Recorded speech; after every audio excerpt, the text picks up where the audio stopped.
মালদহের ইংরেজবাজারের বাঁধাপুকুর এলাকায় পথ অবরোধকে কেন্দ্র করে তীব্র উত্তেজনা। অভিযোগ, অবরোধকারীরা পুলিশের গাড়িতে ভাঙচুর চালায় এবং গাড়ির চালককে মারধর করে গুরুতর জখম করে।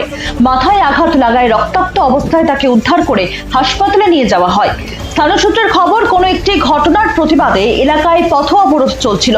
সেই সময় পুলিশ পরিস্থিতি নিয়ন্ত্রণে আনতে গেলে অবরোধকারীদের সঙ্গে বচসা বাঁধে, যা দ্রুত সংঘর্ষের চেহারা নেয়। এরপরই পুলিশের গাড়ি লক্ষ্য করে হামলা চালানো হয় বলে অভিযোগ। ঘটনার পর এলাকায় বিশাল পুলিশ বাহিনী মোতায়েন করা হয়েছে। পরিস্থিতি নিয়ন্ত্রণে আনার চেষ্টা চলছে।